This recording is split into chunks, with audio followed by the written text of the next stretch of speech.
Avant de plonger dans le sujet de ce vlog qui consiste à vous parler des pièges à éviter quand vous êtes en pré-production, je vais aussi d'ailleurs vous amener avec moi dans une des réunions de production, je voudrais vous montrer ceci.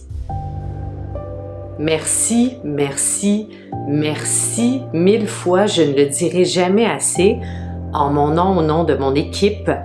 Merci infiniment à tous nos contributeurs. Au moment où j'enregistre ce vlog, nous sommes à 55%.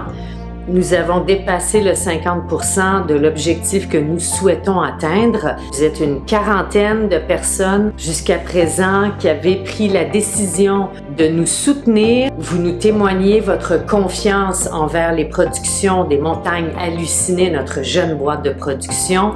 Merci, merci infiniment.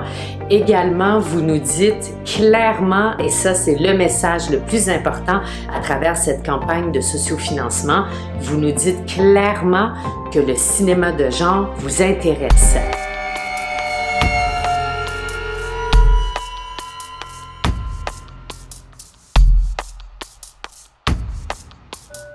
À chaque production d'un film, on apprend. Il y a des choses qui fonctionnent, il y a des choses qui ne fonctionnent pas.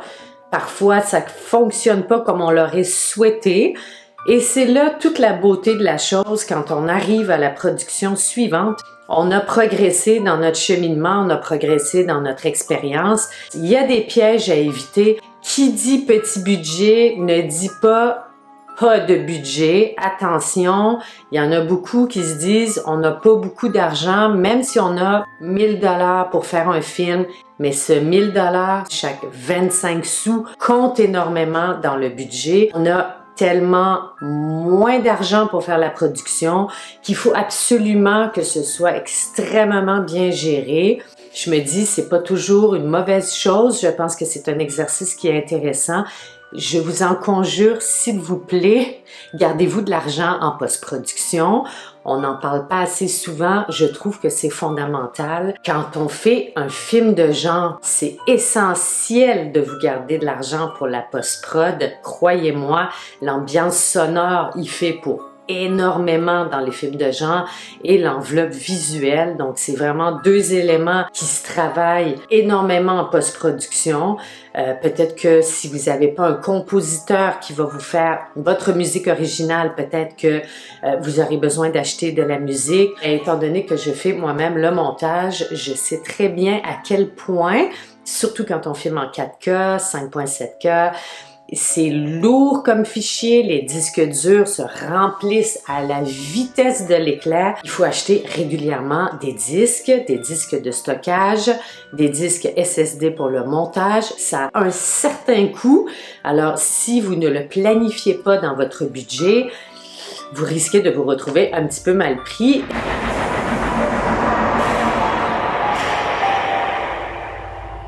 Point numéro 2. Ce que je vous recommande, s'il vous plaît, travaillez avec des gens passionnés, travaillez avec des gens qui ont à cœur, tout comme vous, votre projet. Ça a l'air facile à dire, c'est pas toujours évident. Il faut partir dans la même direction. Il faut absolument créer une harmonie, une unité dans l'équipe. On est là pour s'entraider, surtout quand on travaille tous en différé. Ben, ça devient vraiment un trip de gang, comme on dit en bon français. Alors, c'est pas le temps d'avoir des chicanes, c'est le temps d'avoir du plaisir, c'est le temps de bien préparer le film et pour que tout fonctionne bien, rendu à la production. Le cinéaste a d'autres choses à faire, a d'autres choses à s'occuper que de gérer des petits conflits entre les intervenants. On veut pas ça. Ne pas avoir de calendrier de production, c'est vraiment, selon moi, se tirer dans le pied, c'est essentiel. Vous m'avez vu au début dans le vlog numéro 1, je vous ai présenté un tableau Kanban. C'est super intéressant comme méthode. Si ça ne vous convient pas, c'est bien correct. Au moins, je vous ai présenté cette façon de travailler. Il y en a plein d'autres. C'est sûr que tout au moins, prenez-vous un calendrier, un vrai calendrier. Il y en a même chez Dollarama, des gros calendriers. Moi, j'aime ça travailler avec ce type de calendrier. J'indique clairement Par exemple, 3 mois avant le tournage, qu'est-ce qui se passe dans ce mois-ci? Qu'est-ce qui se passe 2 mois avant le tournage? Qu'est-ce qui se passe 1 mois avant le tournage? Je décortique ensuite en termes de semaines et en chaque semaine, j'essaie de voir sur les 5, 6, 7 jours que je vais accorder au travail, à la production, comment je répartis ces tâches-là dans ma semaine. Je vous amène avec moi dans une de nos réunions de production. Ça aussi, c'est une étape essentielle. À chaque semaine, maintenant, on se fait une réunion de production avec les chefs des départements. C'est essentiel. On a toujours, à chaque semaine, beaucoup de petites choses à vérifier, de voir les étapes qui ont été franchies.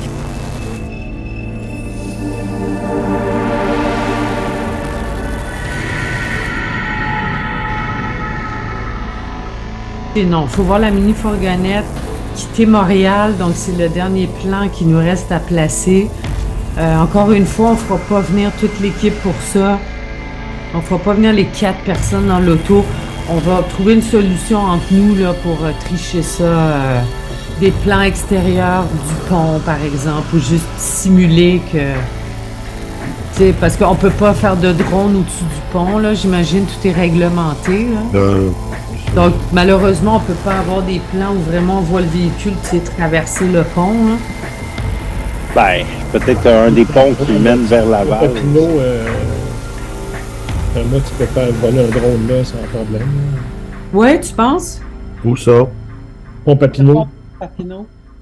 Le pont Ah, Papineau. ça dépend à quelle heure. Là.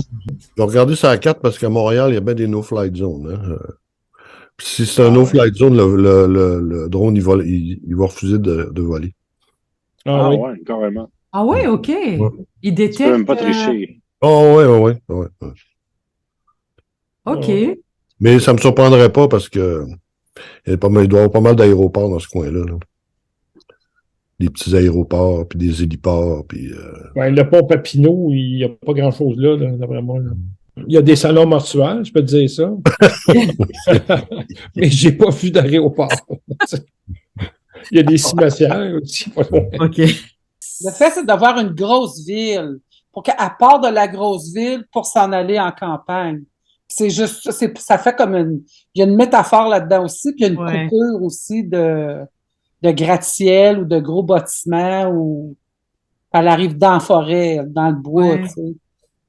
Puis il y a plein de loups, puis il y a des loups-garous, puis des très dangereux. Sylvestre, tu as très peur cette fois-ci.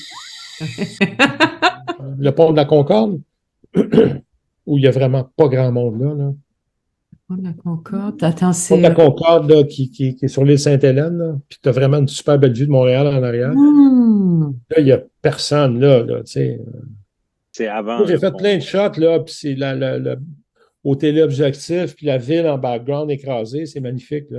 Oh, ben, c'est Le pont de la Concorde, là, il y a peut-être du monde là le matin, mais moi, chaque fois que je passais, il n'y avait pas grand monde là. Non, hein?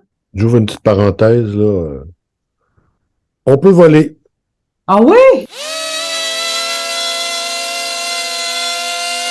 Concorde, l'île Sainte-Hélène, tout ça, on est correct, je suis au boulevard Tachereau. Je veux juste savoir, est-ce que quand tu suis Valérie, est-ce que des fois tu es en avant de Valérie, c'est pour qu'elle court vers toi ou... Pas beaucoup, hein, je pense. C'est beaucoup de Parce dos. que ça, c'est trop par en arrière. C'est beaucoup par en arrière. OK. Tu vas pas y voir la face? On va voir la face dans la cuisine, non pas au début. OK. Il faut voir les cheveux roux. On va voir les cheveux roux. C'est un classique, hein, ça s'appelle... ça vient du début de l'histoire du cinéma. Là, ça s'appelle The Phantom Shot. The Phantom Shot. Là, quand tu suis quelqu'un de dos comme ça. Là. Ouais. Mais ça a toujours un effet extraordinaire. Ah, ça marche. Là, ah ouais. tout le monde fait ça parce que c'est super bon. Là, Ouais. Ça l'attrape, c'est ça. Ah ouais. T'es avec le personnage. C'était vraiment là, par-dessus son épaule. Là, c'est un trip de voyeur. Puis, là, ouais. Non, c'est sûr. Oui, des fois, je trouve ça même plus intéressant que de voir la face de la personne. Ben oui. Ah ouais. Merci de nous suivre, s'il vous plaît. Abonnez-vous à ma chaîne, mettez un petit pouce vers le haut. C'est du temps qu'on vous donne pour faire ce vlog. Ça me fait plaisir. J'aime ça, moi, transmettre l'information. Il y en a beaucoup qui me disent que ça les inspire, que ça les aide dans leur propre production. On est tous là à expérimenter des choses. On est tous là pour essayer de pousser nos productions au maximum, jusqu'au bout. Votre façon de me le témoigner, c'est de vous abonner à ma chaîne et de mettre un petit pouce vers le haut. À très bientôt, les amis. Ciao!